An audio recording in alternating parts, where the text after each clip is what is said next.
दो दिन बचे हैं ईद उल फितर का त्योहार है और बहुत बड़ा त्योहार मैं कहूंगा। और इस त्योहार का इंतजार जो है काफी लगभग एक साल से होता है। और एक महीने के अगर बात की जाए रमजान मुबारक के का मुकद्दस महीना होता है। रोजेदार जो है रोजा रखते हैं और उसके बाद जो है इस दिन का काफी इंतजार होता है। और आज का जो खास मुद्दा है वो आप तक पहुंचाएंगे, क्योंकि जब 11 महीने होते हैं और 11 महीनों में हर मुसलमान मैं कहूँगा वो कमाता है और एक महीने में खाता है और उसके बाद ईद के लिए जो है काफी खुश होता है और चाहता है कि ईद के लिए उसको जो है हर जो जरूरी चीज होती है वो उसको मिले। लेकिन इस बार थोड़ा सा अलग है, सरकार बनी है और सरकार बनने के बाद इस ईद पे एक अलग सा देखने को मिल रहा है। जिन भी लोगों ने काम किया है, चाहे फिर वो किसी भी ठेकेदार के साथ किया हो, एमजी नरेगा में किया हो, कैपेक्स में किया हो, सारे लोग तड़फ रहे हैं, उनको जो है पेमेंट नहीं हुई है। इसी सिलसिले को लेकर आज बातचीत के लिए हमारे साथ वसीम साहब हैं। वसीम साहब, सबसे पहले आपका इस्तकबाल करेंगे।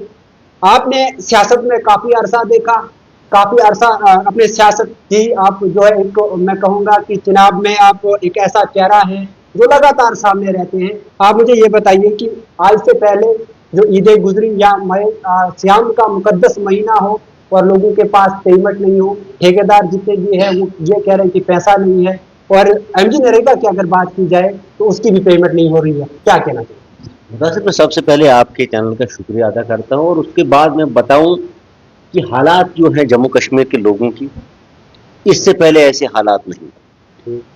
क्योंकि लोग चुनते हैं सरकारों को, बहुत टाइम के बाद इलेक्शन हुए थे जम्मू कश्मीर में, लेकिन कुछ लोग जो है वो अपनी तनख्वाह ढूंढ रहे हैं। उनको तनख्वाहें मिली हुई है, जो विधायक जीते हुए उनकी तनख्वाह मिली, उनके जेब गर्म है। लेकिन जो गरीब तबका है, तो मैं अभी बाजार में बैठा था, कुछ ठेकेदार लोग थे, उनको फोन आ रहे थे, उन्होंने स्विच ऑफ कर दिए, बोलते कि कहां से हम पैसे देंगे। ये बदकिस्मती है हमारे लोगों की कि ऐसी सरकार चुनी। आप मुझे बताइए कि बजट सेशन शुरू था, आज से पहले हम भी, हमारे लीडर भी सरकार में रहे, हमने भी सरकार करीब से देखी है।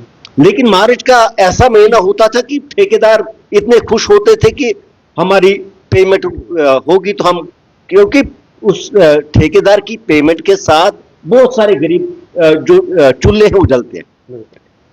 तो इस बार ऐसा निजाम है कि कुछ ठेकेदार बेचारे डोडा से जम्मू भाग गए, शायद ईद के लिए आए।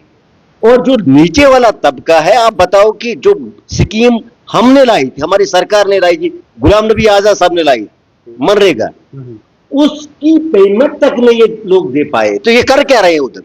मैं आपको बताऊं कि अगर ऐसा ही सिस्टम रहा तो जैसे बांग्लादेश की सियासत में हुआ था, वैसे ही जम्मू कश्मीर के इस सरकार के साथ होने वाला। क्योंकि लोग तंग हैं, लोगों को अल्लाह के सिवा कोई सुनने वाला नहीं। तो विधायक जो जीते हुए उनको टस से मास नहीं, वो खाली फेसबुक पे आके अपना वो बकवास करते हैं। तो आप बताओ, मुझे सेशन लगा था, लोगों को, जो विधायक थे उनको भूलना चाहिए था सीएम को, और सीएम को भी सोचना चाहिए था। महराज साहब ने एक लेटर जो है उमर अब्दुल्ला साहब को भेजा है। देखो, महराज की बात जहां तक आप कर रहे हो, तो महराज ने इलेक्शन से पहले भी लेटर भेजे थे और आज भी लेटर भेज रहा है।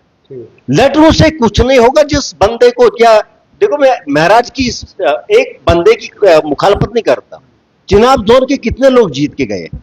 जम्मू कश्मीर के इस वक्त जो है 89 एमएलए, और उमर साहब एक दो जगह से जीते। 88 एमएलए जम्मू कश्मीर असेंबली में है, लेकिन उनको अपने प्रोटोकॉल का, अपना वो जो सिस्टम है, कुछ लोग तनख्वाहें ढूंढ रहे, उसमें फिक्र है। गरीब तबका फाका कश का शिकार है। कोई बात नहीं, कोई टस से मस नहीं इस सरकार को। मुझे लगता है कि इससे बेहतर था गवर्नर राज। पिछले 3-4 महीनों की अगर बात की जाए तो एमजी नरेगा में पहले 4 महीने पहले की अगर बात की जाए तो 7 दिन के बाद पेमेंट होती थी। जो ये बजट सेशन भी हुआ, असेंबली भी लगी, सरकार भी बनी, उसके बाद पेमेंट ही नहीं वजह। देखो, मुझे लगता है कि अगर इन्होंने ऐसे ही किया तो ये सरकार जो है ये वो थाली लेके निकले और इनके पास कुछ नहीं है, या तो रिजाइन कर दें। और लोगों के मसले और मसाइल की बात है, अगर ये खुद के लिए बने हैं तो फिर ठीक है, इनको मुबारक है।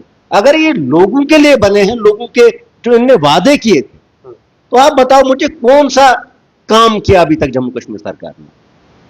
जो मुद्दे थे, जो विधायक कहते थे गांव में जाके कि बीपीएल वाले कोई बिल नहीं देंगे बिजली का, आप देख रहे हैं। मैं किसी को जाति टारगेट नहीं करना चाहता। अगर आपकी मुदस्सिर हिम्मत नहीं है बात करने की, या मेरी हिम्मत नहीं है, फिर अपनी औकात के मुताबिक बात करनी चाहिए। लोगों को, गरीब तबके को दरबदर नहीं कराना चाहिए जिन लोगों ने बिजली किराया नहीं दिया होगा उसके कहने से। जब इस वक्त 3-4 महीने का बिजली किराया आएगा तो वो कैसे भरेंगे? आप दोगे या मैं दूंगा, या वो बोलने वाला देगा? देखो, सरकार चलाना आम आदमी की बस की बात नहीं है। आप इंजॉय कर सकता, इंजॉय जीत के कर सकता है इंसान, वही इंजॉय चल रहा है इस वक्त जम्मू कश्मीर सरकार में। देखिए, आपने कहा कि आजाद साहब ने एक स्कीम लाई थी, बहुत सारी स्कीमें थी ईद के लिए खासकर, और रमजान की अगर बात की जाए तो कितने पहले, मतलब कितने दिनों पहले पेमेंट होती थी, कितने महीनों पहले पेमेंट होती थी ईद के लिए? देखो, ईद की खाली बात नहीं है। देखो, एक साल का ठेकेदार जो है वो अपना घर तक गिरवी रख के काम करता है, क्योंकि मार्च फाइनल होता है तो पेमेंट आती है। लेकिन बदकिस्मती यह है कि पूरा जो खजाना है खाली है, वो कहां से देंगे? कुछ लोग तो ये तक बोल रहे थे मुझे कि हम ठेकेदारी छोड़ देंगे जब तक ना पैसा आए। क्या करेंगे जब इंसान को 10 रुपए जेब में नहीं हो? तो ईद का त्योहार है, बड़ा दिन है, लोग आते हैं ईदों पे, जब उसके पास घर में कुछ खाने के लिए नहीं होगा तो क्या करेगा वो? कौन सी ठेकेदारी, कौन सा सिस्टम चलेगा? ये हालात, मैं समझता हूं कि ये हालात ठीक नहीं है। अगर इन लोगों को, क्या बोलते हैं कि नहीं मानता है कोई, ये मोदी साहब के पास झोला लेके जाएं और भीख मांगे जम्मू कश्मीर के लोगों के लिए, क्योंकि तब तक तो ये भीख मांग रहे थे अपने आप के लिए। कोई टोपी उतार रहा था, कोई और कुछ कर रहा था, लोगों को गुमराह करके वोट हासिल किए थे। मैंने आपको बताया कि अगर लोगों ने इस वक्त समझ की होती, गुलाम नबी आजाद साहब को मौका दिया होता, जम्मू कश्मीर का निजाम कुछ और होता।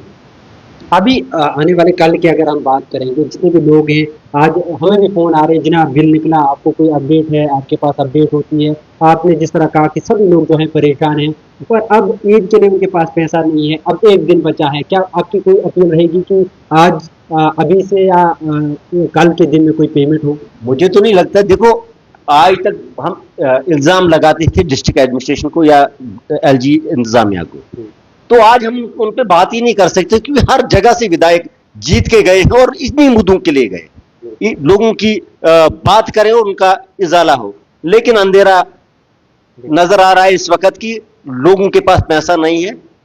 आज कौन सा पैसा आएगा? कल एक दिन बचा है, कहां से पेमेंट आएगी? अगर इस सरकार ने करना होता, बजट सेशन था, पहले ये तबका खुश करना था, इनको ठेकेदारों को पैसे दिए होते, मनरेगा का पैसा आया होता, उन लोगों ने कितनी मेहनत से काम किए थे अपने इलाकों में कि ईद के लिए पेमेंट होगी, तो लेकिन पेमेंट नहीं हुई। बहुत बहुत शुक्रिया। नाज़रीन, आपको बता दूं, ईद का मुकद्दस त्यौहार जो है परसों होगा या उससे परसों होगा, डिपेंड जो है चांद पे है। लेकिन पहली बार देखने को मिल रहा है कि ठेकेदार खाली, और अगर एक ठेकेदार खाली है तो इसका मतलब आप समझ लीजिए उसके साथ जितना भी लेबर है वो भी खाली है। और अब कहीं न कहीं सवाल ये बनता है कि जनाब, ये जो लेबर हैं जिनके पास खाने के लिए कुछ नहीं है, जिन्होंने काम किए हैं, और इसके अलावा अगर आपको बता दूं, जो नरेगा का काम हुआ है उसमें जो है 7 दिन के बाद पेमेंट होती थी, अब वो पेमेंट भी नहीं हो रही है पिछले कई महीनों से। अब सवाल ये बनता है कि जिन्होंने पिछले 4-5 महीने जो है अपने घरों में लगाए, नरेगा का काम किया, या फिर किसी ठेकेदार के साथ काम किया, या ठेकेदार ने काम करवाया, उसके पास पैसा नहीं है, ऊपर से पैसा नहीं आ रहा है। उसी हिसाब से बात हो रही थी। मैं कहा कि जनाब, लोगों ने अपने जो है चुने हुए नुमाइंदे असेंबली भेजे थे, लेकिन वहां पर इस चीज पे बात नहीं होती है और लोग इस चीज से काफी परेशान है। हालांकि एमएलए डोडा महराज मलिक ने एक लेटर जो है उमर अब्दुल्ला साहब को लिखा था, और हमने देखा था कि असेंबली में प्यारेलाल शर्मा जी ने भी इस चीज को लेकर, एमजी नरेगा को लेकर काफी बात की थी, और बताया था कि ईद से पहले उनकी सभी लोगों की पेमेंट होनी चाहिए थी, लेकिन ऐसा नहीं हुआ। फिलहाल इंडियन ट्रिब्यून के लिए इतना ही। अपने मेजबान मुदस्सिर वानी को दीजिए इजाजत। खुदा हाफिज़।